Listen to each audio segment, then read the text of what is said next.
Let's talk about it.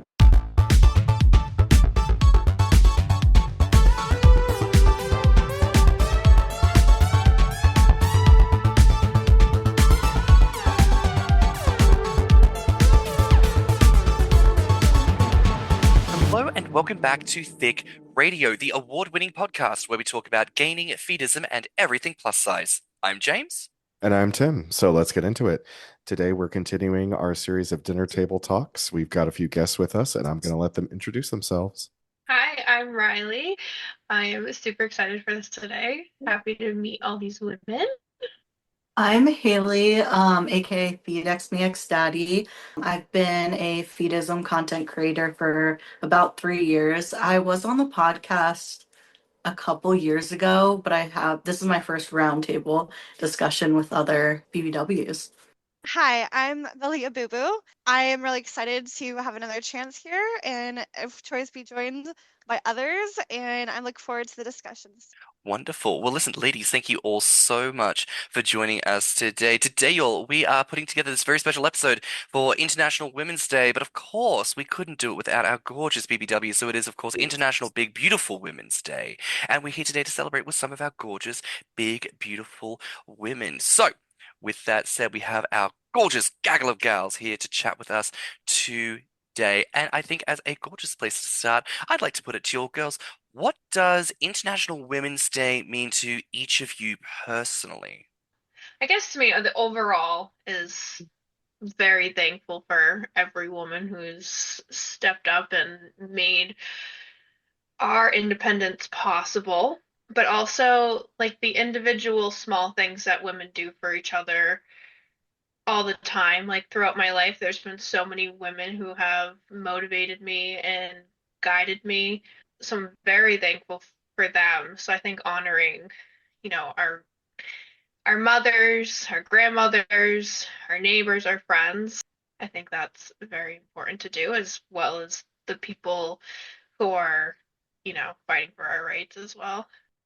I like that you say something about that. And personally, I'm really thankful that I'm still here, and I'm thankful that the things that we face today, my story is part of the global narrative, that's going on. And I think it's a day that we refuse to be invisible, and that we remind people that women do have a voice and that we do exist and that we're here. I think it's important that to stand up for ourselves and just to be there, to be present, because we shouldn't be stripped like we were stripped in the past.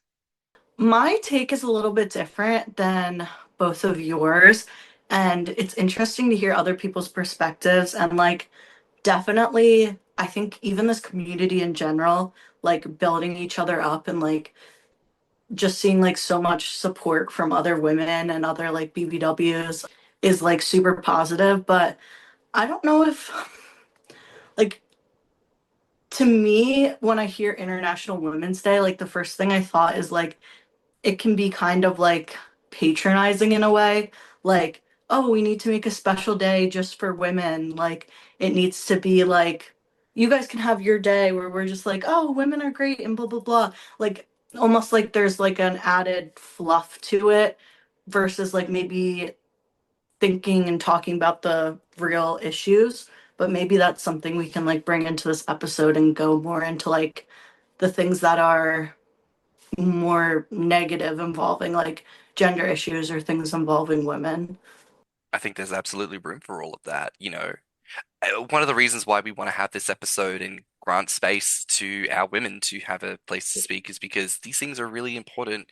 And for the listeners, we were chatting about this before we started recording. This question of, with a day like today, do we want to go deep into certain tropes in conversation, or do we want to keep things a bit lighter and fluffier?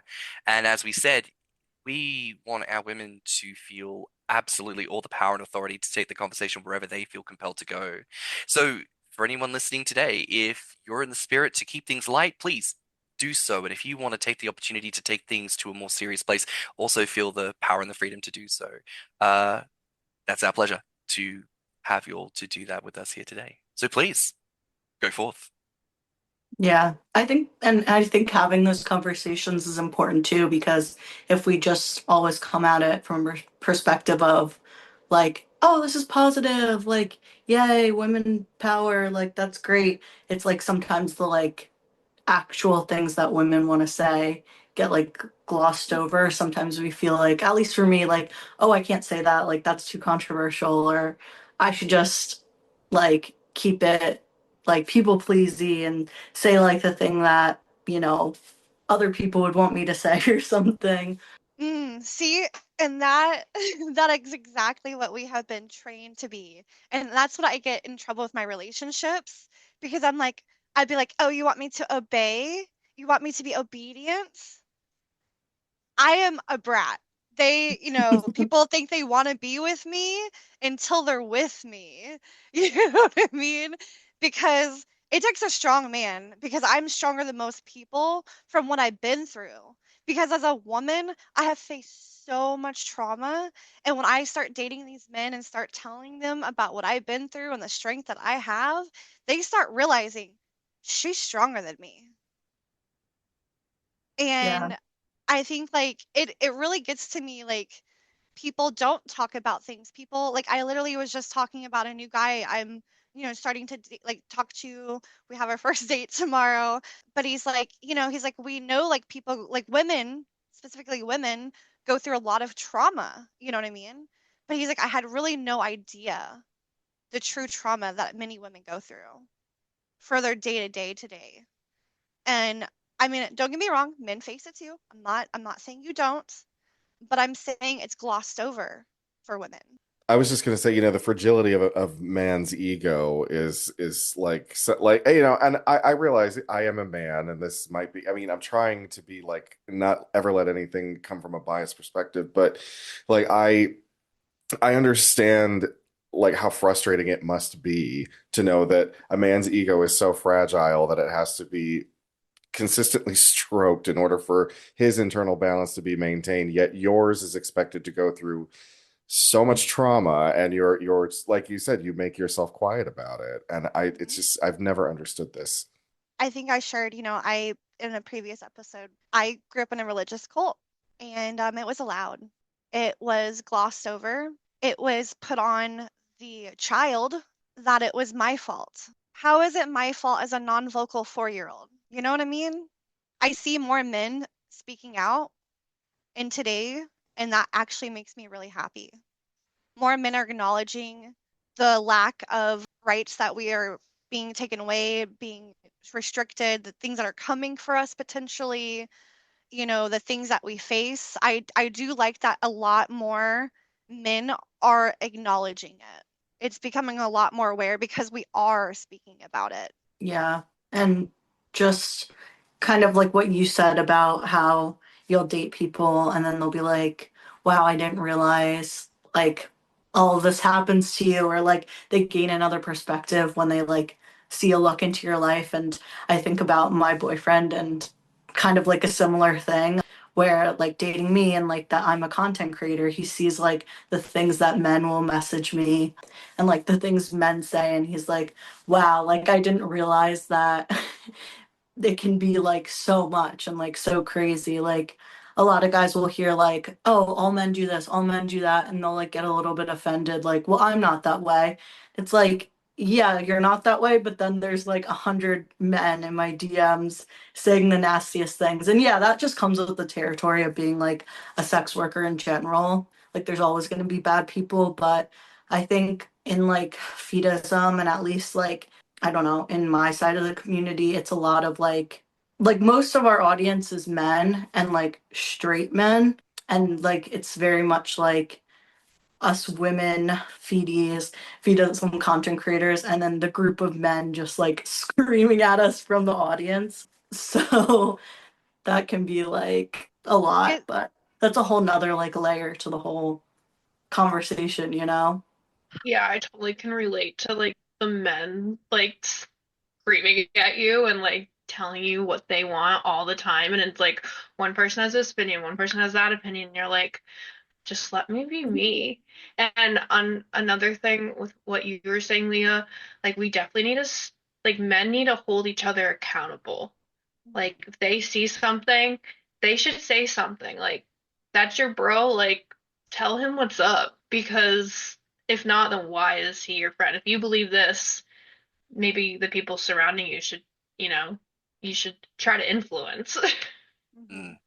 That makes me think of a common adage that queer men will say to their gal pals, because it's lovely to see you all in the gay nightclub, but who are you going home to? It's all well and good when you say you're an ally, but if your boyfriend is deeply homophobic, that is unsafe. Why are you with a homophobic man? And why are you telling me to my face that you're cool with me when I know that the man that you are in bed with is not cool with me? That is deeply unsafe. And I'd like to take this opportunity to encourage our listenership to really consider these things, especially on a day like today when we have our women telling us what is going on, how they are feeling. It's not up to you to question. It's not up to you to wonder about these things. Take it at face value. They are sharing with us some of the struggles and the realities of their experience. Listen to that and go, okay, what can I do to either make this better for you today? What can I do to support you? Think about the ways in which you, as an individual, know that you've been let down in life by other individuals. So therefore you go, well, I know that I would show up for someone if they needed it. So this is your moment. How can you show up for the people who need it? Yeah, I think about a Reddit post I saw the other day in some kind of like weight gain subreddit, and it was a like male feeder just saying like, why do like all women want is money, and like all women want is you to buy their meal and whatever. And basically, I think it comes down to like there's a lot of men in the community who are looking for like partnership and are looking for like relationships just the same, and then wondering like, well, like I get so many questions like, how do I find somebody who's into this? How can I find like a feedy to date? How can I find somebody, like stuff like that? So it's like by having the conversations of like, these are things that like I that would help you like form those connections with women and stuff, and like doing these things instead of doing those things, and like maybe calling out other people who are like doing uncool things and helping it be like more of a safe space for like everyone would kind of help both sides, because it's not just to sit here and like bash on men or just focus on all the negatives, but it's like if you guys are saying from your side that you want relationships and you don't want it to all be transactional, and not saying that that there's a whole different like part of it with being a content creator and like making money off of this and making this your job, but like on the side of like the forming like actual relationships and maybe people who don't make content or whatever, just in the community to like build friendships and stuff like that. I don't know, I feel like we could give some good advice and stuff that would help them out too, so that everything can be like a little bit more positive. I'm excited for this one because I have dated a lot from the community. I'm like infamous for it. I've been doing like content creating for like 10 years, I've never felt that I was famous, but I just found like actually like the guy I just started, he found my stuff because I didn't know how Instagram shows your past name, and he found it and then he showed me. I had no idea all the little what are they, DCM? I need to go do all that this week. Okay. I did not know how famous I was on these free sites. Okay. So I'm like, okay, this is why they approached me with these questions. This is why I never knew. So I'm gonna share a weird story. We all know the app. We know her name, right? We all know that app. I've dated 4 long-term relationships from that, at least, and a lot of short-term ones. And a lot of them was honestly just being themselves, being genuine, not being creepy. I like that when they approach me. It's like I want clarity. Like I really want clarity when you approach me. Like if someone's saying, "How are you? How are you? They're wasting and you're gonna get mad. Or do we not get mad, ladies? How are you? How are you? We're gonna block you. Simple, right? Agree? Yeah, the hi, and then you're like hi, and then they're like, how are you? And you're like, good, how are you? And they're like, good. So, how many of you ladies have something on your profile that describes interests that you're in? Yes. Games, shows? bring that right? up. Right?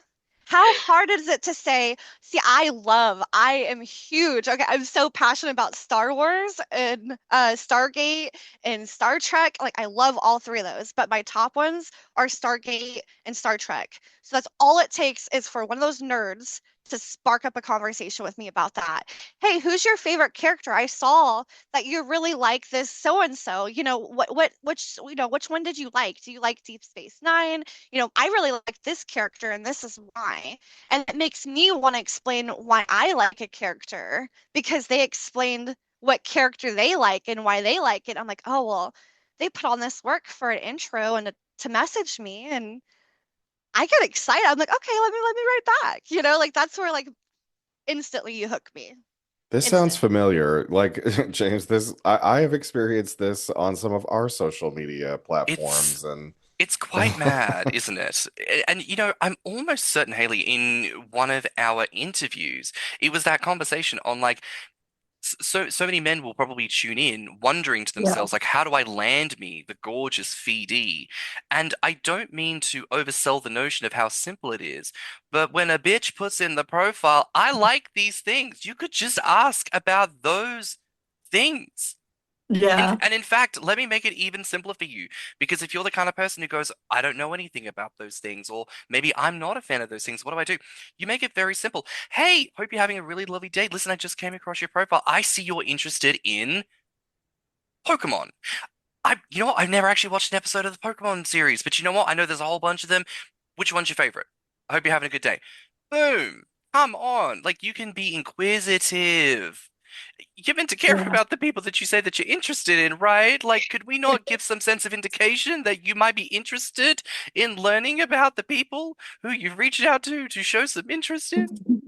I remember that we talked about that in one episode about like dating or something. But circling back to the Reddit post, what I commented, and I totally agree with like trying to connect with the person outside of like sex and kink is like definitely key. Like first like be like the basic things like be polite, put in effort to like take somebody out on a nice date. Like don't jump right into the sexual stuff. But what I said also is like communication and like making sure you're on the same page with things is super important too. Because if you're like looking for a relationship and not looking to just like get off or, like buy content or, you know, indulge in like a fantasy online, like if you're looking for something different, like making that upfront, it makes it so much easier. Like when you message somebody like, hey, like maybe like I saw you like this, that's super cool. I like that too.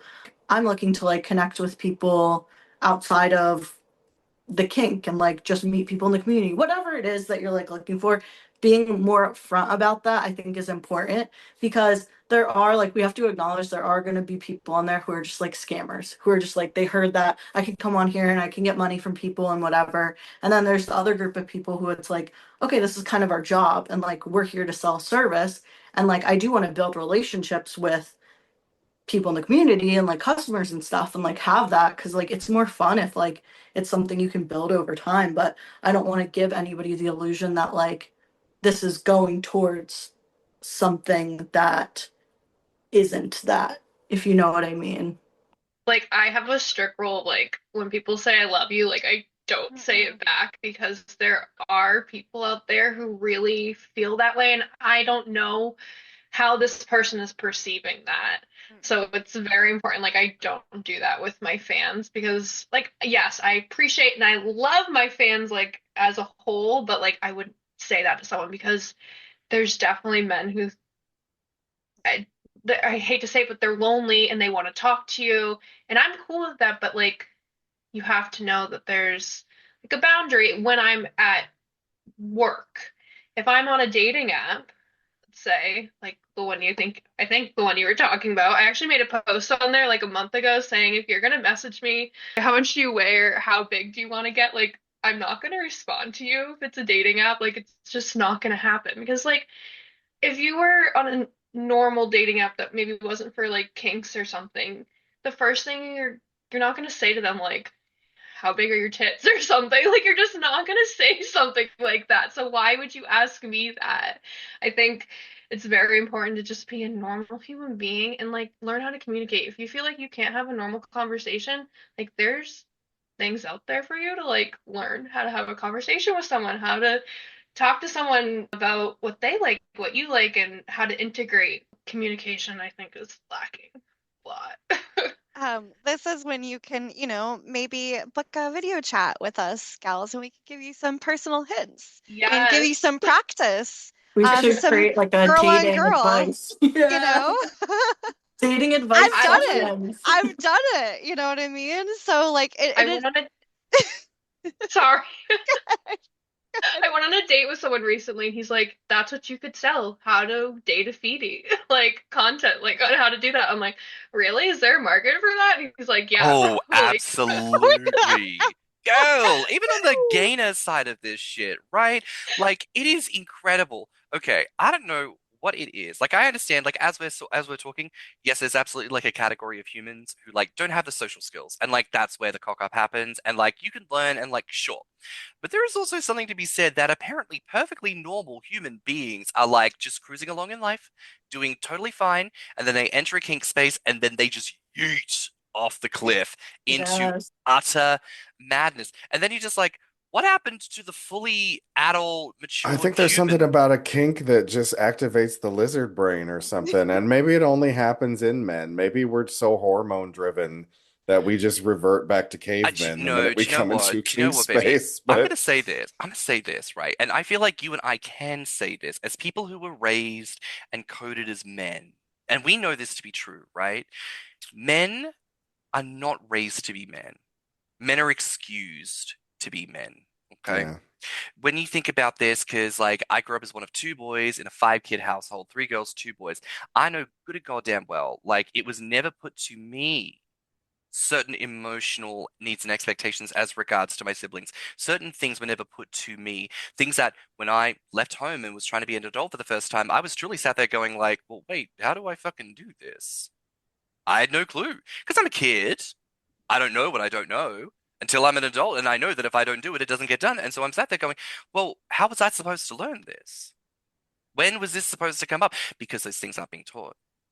Our boys are not being raised to be men. Our boys are being excused to become men. And I don't think they're being held to account. I don't think they're being given guidance, you know? And that's its own issue. I don't think there are enough men in this world who are doing the right thing, who are trying to lead our boys and helping them become men.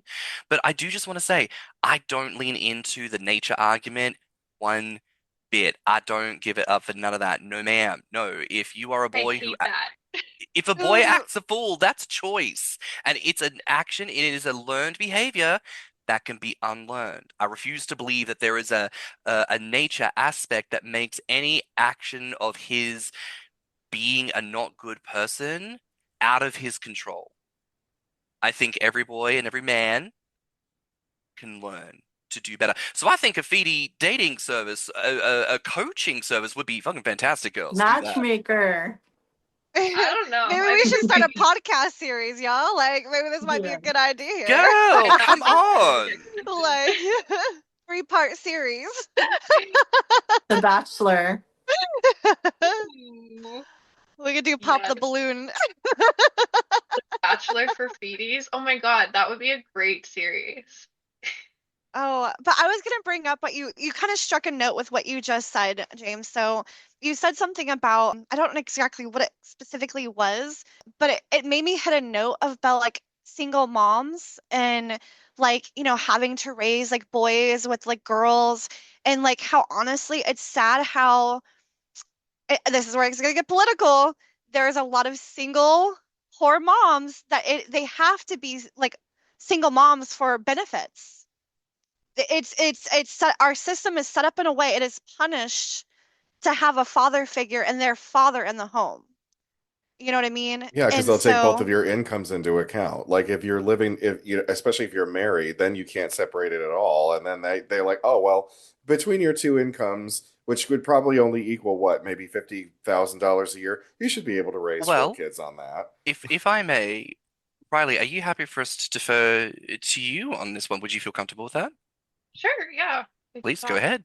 Because you get more benefits as a solo parent than if you were to have two people in the home. I was also raised by a solo mom, so I can kind of like see how that, came into play for me. Now I'm also a solo mom by choice. I don't know if I have an input on getting financial services yet, That's okay. Is but there if I'm maybe being completely honest. is there an aspect to your experience as a single mum by choice that you think is pertinent to this conversation at this point? On the other part about raising boys, yes, because I do have a son. And I'm really hoping that this generation, my generation, hopefully, I feel like we're becoming more aware. We talk about things more. I think we're holding ourselves more accountable. We're also holding men more accountable.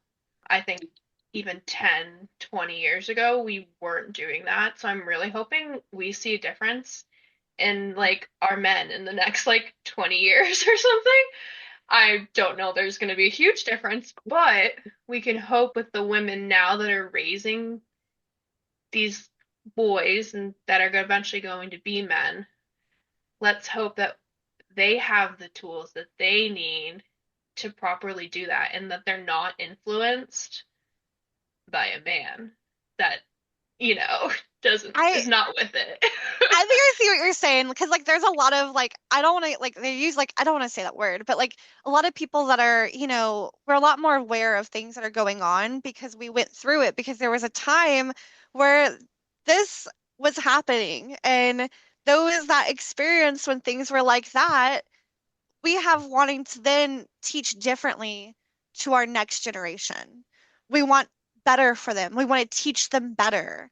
And so there are some people who, unfortunately, the cycle continues. I live in a family where we have a very toxic cycle that continues, and my sister has continued a little bit of the cycle herself, and I have just completely chosen to be child free. I just don't feel with the mental illness in my family that it would be healthy for me to have a child. So I have chosen to be child free. I take all the precautions I have my entire life. It's a big respect my body thing. I won't make content for certain because it's not me. You know what I mean? Because I don't want to bring something into this world that I cannot personally care or provide for. And I came from a single mom who was a CNA who worked double shifts trying to provide for us, and it still was not enough. Even back in the 90s and 2000s, it was still not enough. My grandma and grandpa still took care of us. They still had to like interject because even she was a young mom. My mom was 16 and my dad was 15 when they had me. I am a product of teen parents. You know what I mean? And we went through a whole time where this teen mom show got popular. So we have a whole chunk of generation now that have become teen parents. I am your product. You made me. Do not judge what your child becomes because you did it to them. You did it. I am that product. And that's what angers me about people like social media, like glorifying things. It angers me so bad, as you could see. You know what, girl, I'm right there with you. And because I was bitching to James about this, and it's not the same thing, but like the I was complaining about the fact that the generations above me, the boomers, the Gen Xers, looking down on the millennials and being like, "Oh, empathy is a weakness," and you guys are all snowflakes, blah blah blah. I'm like, then why the fuck did y'all write so much of that shit into our children's programming? Every goddamn Mm. cartoon that I watched growing up, they taught us sympathy, empathy, charity, Mm. just like that. Why the fuck y'all sat us in front of Uncle TV and made that the babysitter, so don't be looking at us like it's our Well, you fault. know what? It's the same thing to be said about a powerful woman that can be referenced here, Greta Thunberg, because governments and media outlets were very much all about Miss Thunberg when she was first talking about the geopolitical of everything, when she was first talking about the environmental, because they thought, yes, yes, this is a young person. We can use this as an opportunity to start to rally the next generation behind causes, because what a powerful thing to talk about. But the moment she started drawing the lines of connection between what we're experiencing with global warming and environmental disasters, and rampant capitalism and fascism happening in the world, all of a sudden, systems of power said, ah, Now you're actually starting to realize that we're the ones behind this. We don't like that. So now we're going to try and turn the tables on you. Same sort of situation. They wanted us to learn about empathy and all of this good stuff under the idea that we were just going to fall in line and start to mirror the exact same negative, gendered, sexual, all Obey, obey, obey, obey, obey. obey, obey, obey. You're allowed to be your own person so long as it doesn't disregard, so long as it doesn't step out and become anything different. And it's funny to think about what we do as a podcast and what we do as a community.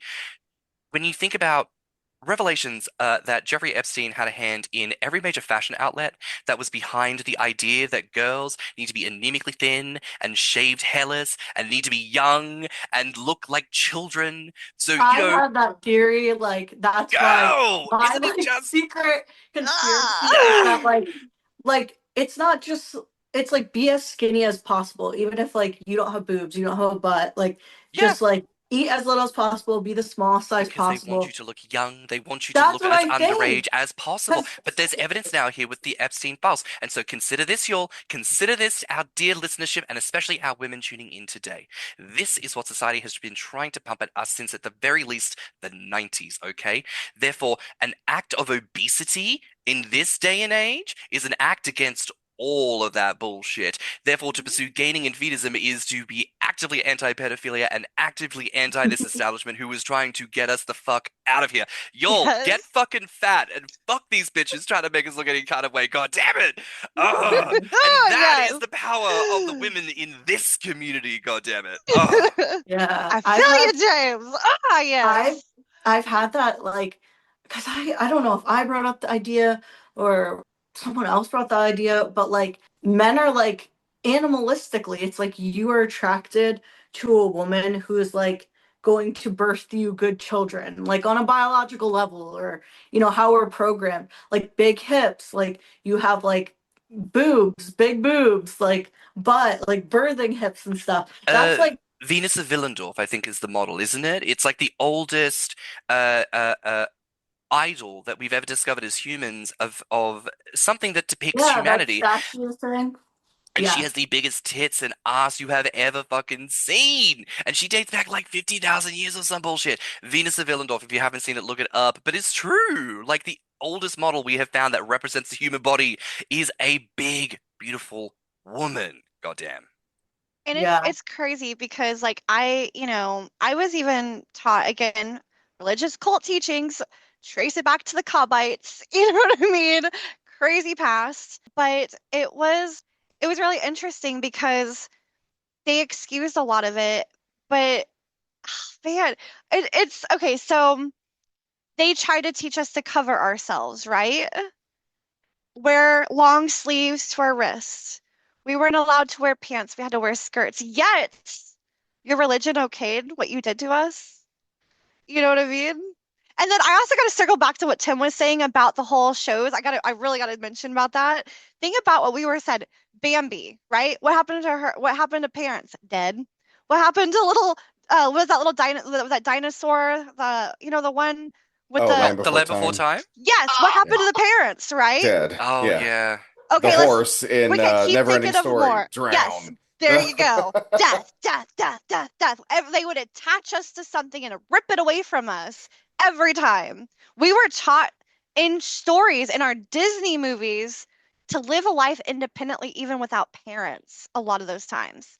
The movies did not have parents. And I was watching the new, what is it, the one with the feelings? Oh, I can't think of it. I'm terrible with names of things. The Inside Out Inside movies. Out. Yes, it showed a lot of the parents. I was really shocked. A lot of the interactions in the beginning, that was not something that happened back in our day. We didn't see actual interactions of family like that. You know what I mean?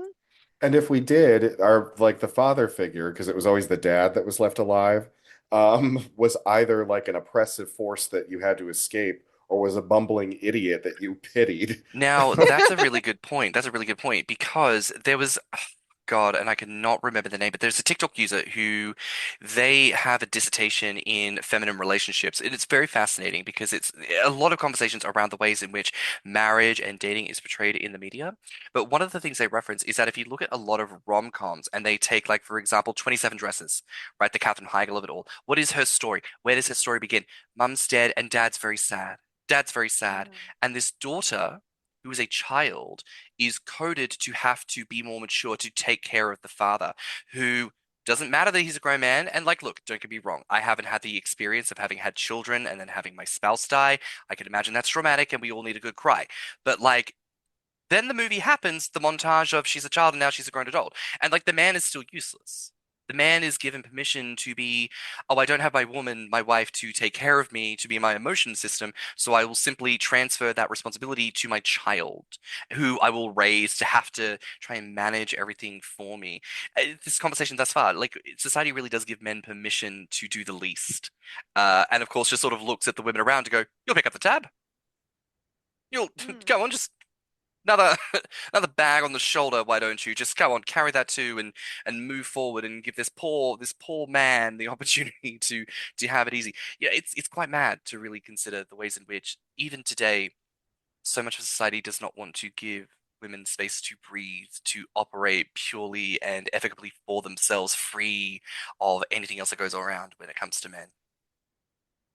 So you made me think of a really interesting saying I've heard, and it was like, the person who loves the most is the person who is loved the least. And as women, we are very emotional beings.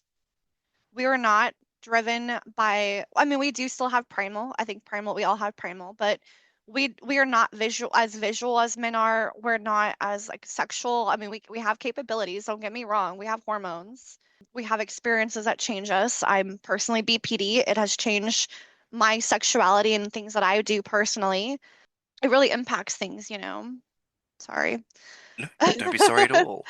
Again, this It's is the hard being BPD sometimes because it's, you know, you're really judged for that. And when you bring that up, you know, it just, oh man, I just said that, you know, like, but it's not, I shouldn't be ashamed of it, but I'm so judged by being that. But I am a product of the trauma I've been through. It's not my fault. Like literally. So, yeah. What Sorry. religious cult were you raised in, if you don't mind me asking? Okay, so this is fun. This is a really, really fun story. Yeah, I love learning about like different things like this. So like my mom was able to go back because my family always called it like a non-denominational, and it was like, well, what does that mean? You know, and we didn't really know.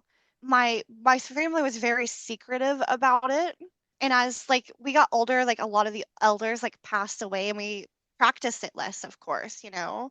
And so my mom specifically got really curious, and so I of course got her the ancestry thing, right? And we traced it back to the Cobbites. And I am related to the Dover family of the Cobbites. And I'm trying to remember what the other guy, but basically there was a pastor who came to my great whatevers, Dover, just remember Dover name. He owned a two-story house, and this pastor came and created this crazy religion of the Cobbites. They would pull people from the buggies because this was like 1876, if I remember, because I was just reading this the other day. But they would pull people from the buggies and preach to them about the word of God. We believed in snakes, where they won't bite me. The God protects me. You know, the snake stuff that you hear about in some different, that Oh, came so from that's some who of it my is. stuff. Okay, It I kind of came always from thought that that. that was a Southern Baptist, like, I don't know if so, they got that from that. I don't know, but that was part of my family stuff. You know what I mean? They would walk the roof of the two-story house the blindfold, and turn around and walk it to show their faith to God. And two men decided to come to the farm one night, and they wanted to see what the big deal is. All these people, I mean, my family let the herd stock go. They burned the furniture in the front yard. They slept on the floors. This was a really fanatic religion back in the day. You know what I mean? And it was still crazy even growing up. Okay. And so I just want to give backstory of it because it even some of it continued. You know what I mean? And so it was like the they used to use the word sanctify. He would have to sanctify your wife to make you Mhm. blessed. And they found out, well, the single men can't be sanctified then, right? So then you would have to recruit a woman to sanctify you into this cult. And so people would sleep just everywhere on the farm, on the floors, things like that, just to be there. And these men wanted to see it. And one man ended up beheaded on a pike, being danced around, spoke around in tongue. And the other man was able to escape and tell what happened. And of course, the townspeople came back with pitchforks and everything else. And the person that is traced back from my family is a little redheaded girl that escaped. She was one Wow. of the girls directly related to the Dover family. And so she and some of the people that escaped from that attack went to Oklahoma and continued the religion in the country. They became a very tight circle of different families that intermingled. And I was told that I was going to be marrying like a second or third cousin growing up. I was told at a young age by my great grandma that I had childbearing hips when I was 6 and 7 years old, and I had already been going through what I'd been going through. I was nonverbal. I was in speech therapy school. I just started kindergarten. I mean, how do you even process this as a child? I grew up already being recorded as a child before I even gave my permission by a family member. You know what I mean? And this was all excused by my cult because men did no wrong in this cult. Men were on a pedestal. Men are the ones that gave us the service every day, or not like, well, every service we'd have on Sundays, like regular, well, Saturday or Sunday. I think it was Saturdays. I think we used to do Sundays and then we transitioned or something. But we would do where the men spoke of the Bible. We were not allowed to touch it as women. We were not allowed to speak the word out of the Bible. We were supposed to prep the meal. Whoever held it, you had to make a meal for everybody that attended. And you served the men first when it came to eat after the services. Then the children got to eat, and most oftentimes there wasn't anything left for the women to eat. My gosh. When Yeah. you went to public, you weren't allowed to speak. If someone spoke to you, you were to look down and wait for your male to answer for you. And especially if you were of color and you dared look your eyes up, you were going to get punished. It was very like racist, very strict, very pure. I wasn't like my grandma, like she worked us out in the yards and she worked me underneath an umbrella because she chose me between me and my sister that I was going to be wed off to somebody and that I was going to be the successful one because I was pretty, I had the hips. I was going to be the one that brought her what she wanted in this family. Like it was a very sick cult if you're getting at this. You know what I mean? Yeah. I think that's when you were talking about that, something just came to mind. So I used to be married to somebody and they're like culturally Mennonite. So it's kind of like a Jewish thing in just the area I grew up in. There's like Amish people, a lot of Mennonite people, and not that they're super strict or like wear specific outfits or do anything like that, but more it's just like ingrained in their culture and like the area that I grew up in. And I remember before we got married, he went to like a big non-denominational church, like just a general Christian church. Like they have like, it's the stereotype of like, they have the strobe lights and they have the people with the whole band singing Carrie Underwood songs and whatever. So more progressive. Like I was raised Catholic, so it was definitely a lot more strict and like rigid and rule following. And then going to this church with him, and it's more, I don't know, open-minded, and the preacher kind of gives his opinion and stuff. But now I'm not religious, so I don't really believe in any of that. But we went to premarital class or whatever, and you could like, it was just volunteer or whatever. I guess you had to take it if you wanted to get married in the church, but we weren't gonna get married in the church. So it was like, I don't know, maybe 5, 6 couples. And some of the stuff they said kind of surprised me. Like it wouldn't have surprised me as much if it was like at my Catholic church, but like coming from a more progressive, like new age, non-denominational Christian church, some of the stuff was surprising. Like we lived together at the time and they said, we will not marry you here if you guys live together. Like we won't, you can't get married in this church if you live together already, which we weren't going to. I'm like, okay, that rubbed me the wrong way. And a lot of the things people would say, it's like you have to just kind of like be like, well, I don't agree with that, but like I'm not gonna like push it. Like you kind of accept that like religious people are just like saying these crazy things sometimes. And then they've Mhm. said, like, I remember this old guy was like, you can't do anal, but he put in like a different terms of like, you should be having sex for like procreation and like Mhm. you shouldn't be Mhm. doing it in other ways that aren't that. And the thing that really made me mad, and I don't know how much like being raised this way affected my ex because he was a bad person, bad partner in a lot of ways, or how much is just like, bad parenting or just dumb decisions on his part. I can't say it's all religion, but definitely when you're like listening to this and this is like your whole family goes to church and everybody in the community and it's like such a thing, especially when you're from a place where it's like very culturally that. But the thing that annoyed me the most was they were like, the man is always going to be the head of the house, he's always going to be the one to make decisions, he has the final say on everything, like you need to let him lead you, you need to blah blah blah. And all this stuff I thought was really crazy because I'm like, you guys are like doing crazy animatronics out there with the fog machine, and then you're coming in here acting like it's the 1900s, and we have to not live together before marriage, and we have to, look to the man and blah blah blah. And I'm like, this is like crazy stuff you guys are saying. And I mean, even like his grandparents were more strict with stuff and wearing specific outfits and things. And like, remember his grandma was like, you aren't supposed to kiss until you get married and stuff, and just crazy things. But even like the newer, new age people were saying like some crazy stuff. And this is like I know, Leah, you were saying something that was a little bit more like highly structured and like a smaller group, but this is like a huge church that's like, one of those that you can fit thousands and thousands of people, and they're like saying all this crazy stuff. And yeah. Yeah, You should I've learn. personally been really afraid of all the religion I've seen. Even like I learned like there's this college and I've been watching these Instagrams of them interviewing these college students and they're like, "Would you rather drink or kill a puppy?" And they were like, "Oh, I'd rather kill a puppy." Good What? Lord. What? What? Hearing That's all this, religion.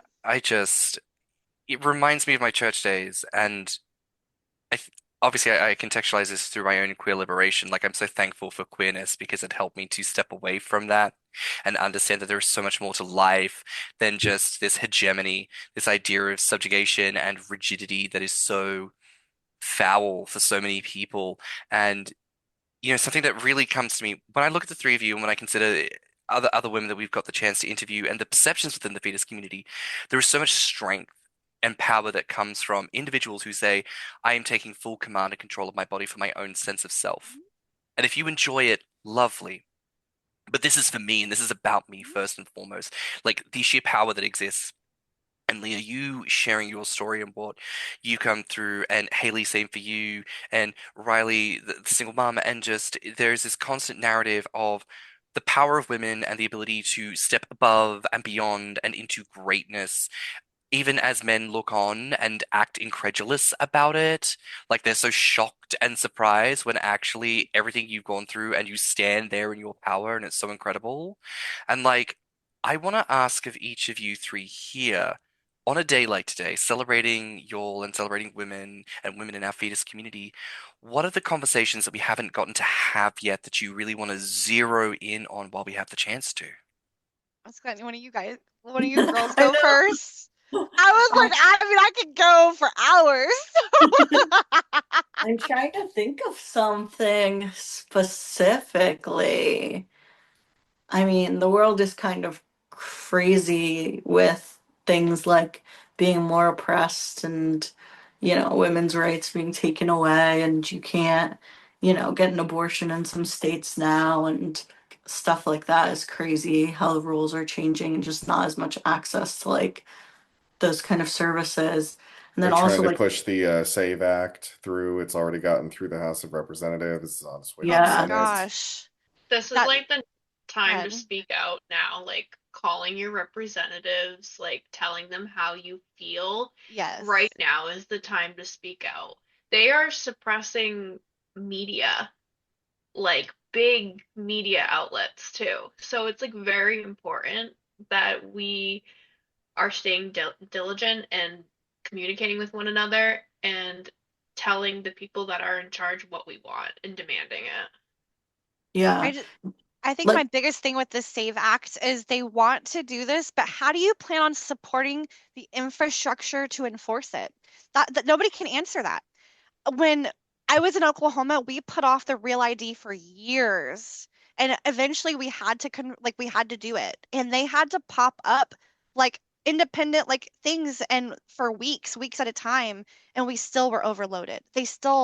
I still didn't get one till just a year or so ago. You know what I mean? Like it was really hard. So like even if it gets passed, okay, sure. What are we gonna have? Like a year, 2 years for everybody to try to get it done? How many people have name changes? How many people have been married, divorced? How many people have had just, I don't know, children that have aged out and they've decided to drop in their parents' names because they've gotten divorced. I mean, there's all these different things, you know what I mean? So how do they plan on even supporting something that they even want to pass is my biggest question. Like, and nobody can answer that for me. Every time I ask people and they want to say blah blah blah blah blah, well, how do they plan on supporting it?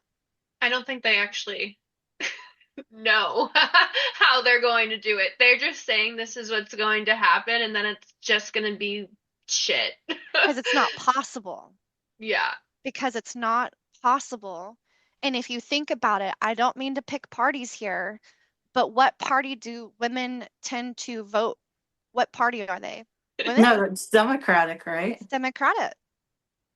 Oh, Most but women vote Democratic. It's the yeah. stereotype of like the man thinks that that his wife is like they go to the polls or whatever. They're like, yeah, we're voting Republican, we're voting Republican. Then the woman gets in there and she's like, I'm gonna put down what I actually want, that I want to like protect my rights. I want to, go on the side of the Democratic Party because the Republicans are saying we're going to pass these anti-abortion things and blah, blah, blah.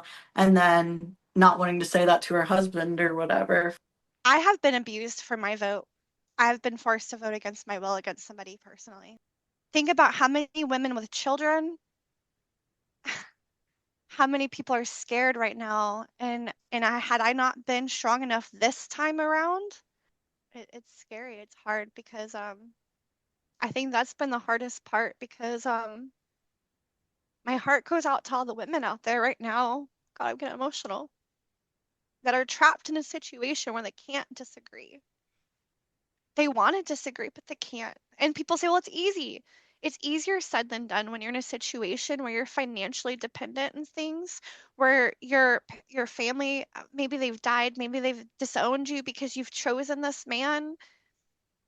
There are so many people, even if they don't have children, even if they're just in a relationship, just trapped in a situation. And it's not as easy as just get out because how? Where is the infrastructure? Where are the resources? How do they get out of that? Our mental health services are failing right now. They're, we are so bad at mental health, we don't even want to breed anymore. So how does she even get away? And now the government's trying to make it harder for us to get away. And A like, way to vote, to have a voice, to abort babies if we need to, because what happens to us if we say no, ladies? yeah. And thinking about like my past relationships and like, I don't know. It's hard to leave any relationship, but especially like when you see like my parents have like a horrible marriage and a horrible relationship, always growing up, they're fighting, like they hate each other, but they're still together throughout all this time. But seeing that from like parents, especially because if you look at our parents, they were raised even more crazy with these values than them. Like my mom's afraid to get divorced because she's like, I don't know how my grandparents will react. She's like, well, maybe when they pass away, eventually I can, whatever, because of just like what we were thrown at, like, oh, you need to respect your husband, you need to respect men. They were thrown at times 10, you know? But then seeing like your parents' relationship and it being toxic, and then they want to stay together because, you know, there's so much pressure on that to be a thing, then you carry that into your relationship. And it's like, if you would have more of the figures of like what healthy relationships look like, and like what things are and aren't okay in a relationship, and that like maybe it would be easier to leave when things are bad, or you would have more foresight into that, you know? I don't think parents realize the effect they have on their kids with what they're viewing and how they're interacting with one another. Because if they see you down talking, like if a father is down talking to their mother, they're going to be like, oh, okay, maybe I'm supposed to do that. And then it's going to be integrated into their mind that this is how I'm supposed to act, this is what I'm supposed to do. And there's just, yeah. Because at least in America, there's no laws around being allowed to homeschool kids or anything. And I just read the other day that in Germany, it's actually like illegal to homeschool kids. And there's like sometimes not enough protections in there for like the children, like, okay, I'm going to homeschool my kids because I want to instill my religious beliefs on them. But then is anybody actually checking in? Like, whereas a kid goes to school, they have teachers and like people who can like report them to CPS, or who they can talk to about it, like other like people in their lives. And then there's other people who are like homeschool their kids, and then their kids have no one to like go to, or no one looking out for them if they're okay, and that kind of stuff. I see You two just, sides of this mhm. because I went to school to be an educator and I believe in education. But doing more research and just kind of seeing how our society operates, I am nervous about sending my own children to school, to public school. I have my opinions on how I think school is trying to form our young minds, and I would hate for it to be completely taken away, homeschooling. I do think, there should be regulations, people should check in. But then I have a huge thing about like I don't want the government stepping in on how I'm raising my child. Obviously, we need to speak up for children who are being taken advantage of and things like that. So I can see both sides to the argument completely. I just personally think our education system is not really set up in a way to truly build education in a person for our society, because if we did, we would tailor our classes for the person and not make them take things that isn't going to be relevant. We have things that just aren't relevant. Like, why aren't we teaching how to do taxes in school? Why aren't we having like a financial class, instead of just a math class? Why aren't we doing a real application to it and being it taught differently even in our curriculums? Like, why is it even set the way it's set? Why are we there's so many I feel like we just lack in our education that I feel like I have seen, and like I've read in other education things across the world, that they just start from an early age very differently than we do in the US. And we don't do that. We don't. It's like a babysitting thing, and let's teach them the minimal amount so they comply, so they obey. See my favorite words here? I know we're coming up a little bit towards the end of our time for today, and I feel like there have been some very powerful conversations that really center on the ways in which, and I feel like I mentioned this earlier, it it's good to be reminded that many of us seem to think to ourselves that the conversations on how women are treated in such a controlled way often seem to be framed of as in the past. This doesn't happen anymore. We live in a developed nation, a society where these things don't happen, and yet it's actually very concurrent. And we live, many of us, under an administration that is looking to see a return to even more of these things. And again, I want to give thanks to each of you for speaking and sharing your experiences today, what you've seen, what you've heard, what you've experienced, because I feel like this is context for people who don't seem to understand that these things are very real and they are here and they are happening. And how do you all want to round out today? What do you want listeners to consider and take away from today's conversation? I was thinking maybe we could at least try to inject a little bit of positivity in the end too, to talk about things that we enjoy about other women. Like, I was thinking about like what I said at the start, that I think it's so great how women can come together and like support each other. And we're definitely seem to have, I mean, there's a whole male loneliness epidemic. Like, there seems to be a lot more community with women and empowerment with women, and a lot more of us like standing together. So I'm thankful for that. Because I think sometimes men don't necessarily have that in their relationships as much. I actually really love that because, I haven't really been able to do a lot of things that I wish I would have done. Like I felt really limited, but there are women that went and did the damn thing. You know what I mean? Like, y'all girls are out there rocking it. You know what I mean? So I think that it's great to recognize, all of those people, all the ones that, that we were told that we couldn't do it or that we shouldn't do it, that you didn't listen to those influences. You didn't listen to those internal voices that may have taught you continuously because you were told that, and you still worked past that and achieved it. And I continue to want to be in this world because I know that there are women fighting for me in this world. And I know that there are things that we can do. And I know if we stood together, we can outnumber, we can do this. And so I think all the women that are showing up, that are having voices, that are being present. So thank you. Because sometimes I have not been able to show my voice. I have been silenced. And thank you for being the voice when I was silenced. Yeah, I like that. I think it's very important to, if you have the platform, if you have the voice, if you can speak up, you speak up. For those who can't, I would say to listeners to make sure that you're doing your own research and you're not just listening to what someone is telling you. Make sure you're forming your own opinions. And then again, help influence your boys, and come to me for dating advice on how to date a feedie. Now, listen, that might be a cute way to end this because we talked about this at the beginning. I think all of you all have had such storied experiences. I would love to see something developed where we have our women-led initiatives to see people improve and do better. I think that's fabulous. But again, I just want to thank everyone for their time today. I think this was deep. I think this was powerful, and I think very relevant and very necessary. So thank you, everyone. Now, where can the listeners find each of you online? You can find me on Instagram at ryliehaze20. Curvage is a great place to look for me. I got a lot of links out there as well, so Google me.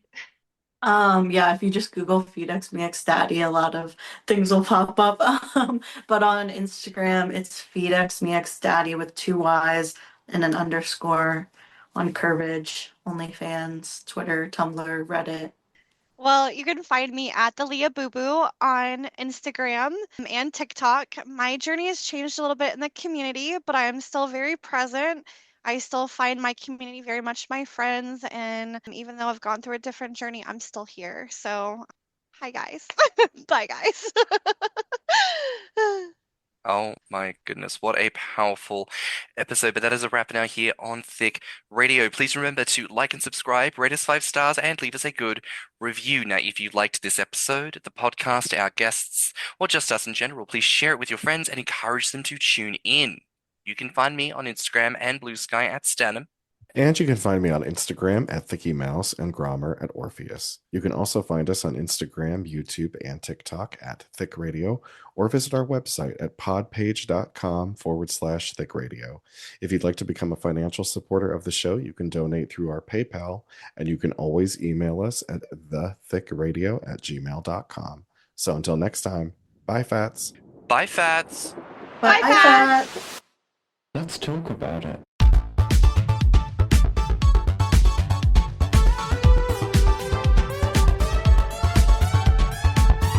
Thicc Radio is a Spotify podcast, Artwork, media design, editing, and production by James Heinzen. with original theme music by CYMK.